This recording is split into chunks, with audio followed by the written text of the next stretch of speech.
The last words I heard from my own blood still cut through me like glass. You were never my real family. I sat in the living room, my hands trembling on the armrest of the chair where I had raised 3 generations. The faces staring back at me weren't strangers, but they might as well have been.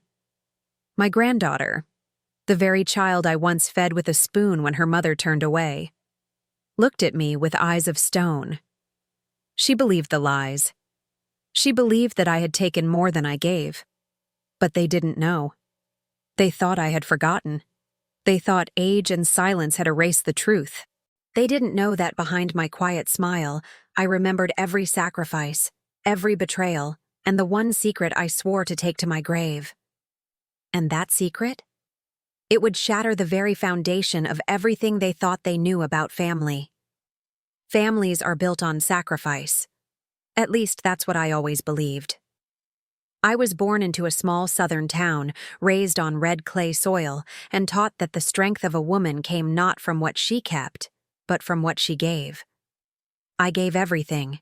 When my daughter Lena had her first child too young, I became more than a grandmother. I became the mother she could not be. I held down 2 jobs, washed clothes late into the night, and carried my aching body to church every Sunday, praying for my family's future. I wasn't perfect. I made choices that looked harsh on the surface, but I thought they were necessary. A roof over their heads, food on the table, dignity in our name. That was the mission of my life. But love and sacrifice are fragile threads, easily torn when jealousy and greed take root. My family didn't see the nights I went hungry so they could eat, the coins I saved in coffee jars to buy their school shoes. They only saw what they believed I kept from them. And when a whisper turned into a story, and a story became a truth, all the years of sacrifice were washed away in a single storm of betrayal. This is the story of how love turned into suspicion, how a family crumbled under the weight of lies, and how the truth I carried, long buried, finally came to light. The house was always full of noise back then, the kind of noise that, to a stranger, might sound like chaos, but to me, was music. Children running down the hallway, their laughter bouncing against the worn wallpaper, pots clanging in the kitchen where I stirred beans and cornbread, humming old songs my mother once sang. I loved those ordinary days. They were the heartbeat of my life. Every morning, I rose before the sun, slipping into my old slippers and heading to the porch to sip weak coffee while the world was still. I'd watch the dew on the grass and whisper a prayer for strength. My granddaughter, Naomi, was the first to stir. She'd toddle out with her wild curls and sleepy eyes, curling up against me. "Grandma," she'd mumble, "don't let the sun leave me." And I'd smile, pressing my lips to her forehead. "The sun always comes back, baby, just like love." Those words would echo years later, long after her love seemed to fade. My daughter, Lena, was different. She carried a weight of resentment, though she rarely named it. She wanted more from life, more than our small house, more than long hours at the diner or folding other people's clothes at the laundromat.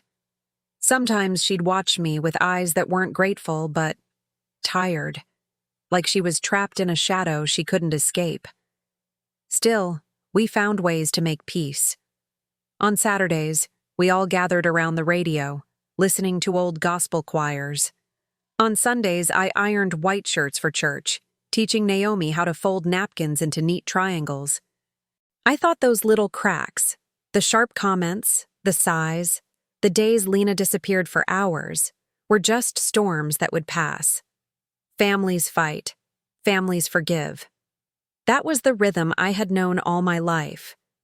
But I didn't see how resentment, like a seed, was growing roots beneath my roof. I didn't see how my daughter whispered to Naomi in hushed tones, telling her stories I had no chance to defend against. And then, the first real sign came, small, but sharp as glass. One evening, Naomi asked me at the dinner table, "Grandma, why don't you ever talk about money? Mama says you hide things." I froze, the spoon hovering over my bowl. My daughter didn't look at me, she only pushed beans around her plate. I laughed it off that night, pretending it was nothing. But in my heart, I felt it. The storm was coming, and I had no idea how hard it would hit. It began quietly, like a slow poison slipping into my veins. Naomi stopped curling into me on the porch. She stopped asking me about the sun. When I called her name, she often turned to Lena first, as if my words carried less weight. At first, I told myself it was just the growing pains of a teenager. Children pull away, that's the way of things. But there was something colder in her silence, something learned. The night it broke open, I was in the kitchen, my hands in flour, rolling dough for biscuits. Lena and Naomi were in the living room, their voices hushed at first, then rising. I leaned against the doorway, listening. "Your grandma isn't what she seems," Lena whispered. "What do you mean, Mama?" Naomi asked, her voice trembling. "She's been hiding money. She kept your father away. She made my life miserable just to control us." My chest tightened. I wanted to storm in, but I froze, the words striking me like blows. Naomi gasped. "But Grandma, she always—" "Don't be fooled," Lena cut her off, her tone sharp. "Everything she gave us, she did to make herself look like the savior. She didn't want me to have a real life. She wanted me trapped here so she could play hero." The dough slipped from my fingers onto the counter. I felt my knees weaken. It wasn't just lies. It was rewriting my life in her mouth. Later that night, Naomi confronted me. She stood at the foot of my bed, her young face set with a hardness I had never seen. "Grandma," she said, "is it true? Did you keep Grandpa's money from us? Did you make Mama suffer?"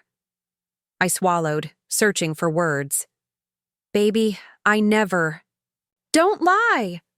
Her voice cracked, but her anger was real. "Mama says you told her father to leave, that you ruined her chance at happiness, and now you're hiding the truth." Her words pierced me deeper than any knife. "Naomi," I whispered, tears burning, "I raised you. I worked until my hands bled. Everything I did—" She shook her head. "That's what you want us to believe. But I know now. I know the truth." And with that, she left my room. The days that followed were colder than any winter. Naomi avoided me, her once bright laughter now a distant echo. Lena barely spoke to me unless it was to throw another accusation. Every time I tried to explain, they shut me out. One afternoon, I came home from work to find Naomi rifling through my old trunk at the foot of the bed. Inside were letters, photographs, and a few worn bills I had saved for emergencies. She held one of the letters in her hand. "See?" she said bitterly. "Proof you kept things from us." I reached for the paper. "That's not what you think?" But Lena stepped in, her voice dripping with venom. "Don't touch her. She has a right to know how you've lied." Naomi's eyes brimmed with betrayal. "I trusted you, Grandma, but you made Mama miserable. You chose secrets over family. I wanted to scream the truth, to lay it bare. But the secret I carried, the real one, was not something I could fling in anger. It was too heavy, too dangerous. So I did the only thing I knew. I bowed my head and took the blows. Rumors spread in the family. Cousins whispered. Old friends averted their eyes. It was as if I had been put on trial without defense, condemned in my own home. I told myself to endure, that one day Naomi would see the truth. But as the days passed, I realized something darker. Lena didn't just want me shamed. She wanted me erased. And Naomi, my sweet girl, was slipping through my fingers, believing a story that would tear us apart. The betrayal was complete. But what they didn't know was that the real truth, buried deep for years, was darker than any lie they had told. The storm had only just begun. I spent weeks walking through my house like a shadow. Conversations grew shorter, glances colder. Naomi barely spoke to me except in clipped tones, and Lena treated me as though I were a trespasser in the very home I had built with my bare hands. But silence is a strange thing. It doesn't just hide pain, it sharpens it. And the more I stayed quiet, the more their lies grew. The breaking point came on a rainy evening. The thunder rattled the windows, and I sat alone in the living room, the lamp casting a dim circle of light. Naomi came in with Lena, her face pale but determined. "Grandma," she said, her voice trembling but strong, "we need the truth. No more hiding, no more secrets." I looked at Lena, whose arms were crossed like a queen awaiting victory. Her smirk told me she thought she had already won. I took a deep breath, my chest heavy with years of silence. "You want the truth?" I whispered. "Then you'll have it. But once I tell you, there's no turning back." Naomi's eyes flickered with both fear and curiosity. "Tell me." I rose slowly, my knees aching, and walked to the old trunk at the foot of my bed. My hand shook as I opened it. Inside lay the letters Lena had twisted into weapons, the ones she had read without context, without patience. I pulled out a bundle tied with faded ribbon. "These," I said, placing them on the table, "are the letters your father wrote." Naomi blinked. "My father?" Lena's face tightened, her confidence cracking. "Don't listen to her lies." I ignored her. "Your father never abandoned you, Naomi. He wrote, he called, he tried to see you. But the truth—" I turned my eyes to Lena. "Is that your mother never wanted him in your life?" The room went silent, the rain pounding harder against the glass. "What?" Naomi whispered. I untied the ribbon, laying the letters out one by one. The handwriting was careful, filled with longing, words of love, promises to visit, questions about Naomi's childhood. "I kept these because I wanted you to know the truth one day." He sent money too. Not much, but enough to help. Every dollar, every letter, I saved. But Lena told him never to come back. She wanted freedom more than family. Naomi's lips parted, her body trembling. "Mama, is this true?" Lena's face hardened. "He wasn't good enough for us. He had nothing. I wasn't going to waste my life tied to a man with empty pockets. Mama knew it too." I shook my head. "No, I begged you to let him be part of Naomi's life. I begged you not to shut the door, but you were angry, jealous that I had raised her when you wouldn't, and when he left, you blamed me." Naomi clutched a letter, her tears staining the paper. "You lied to me." Her voice cracked, fragile as glass.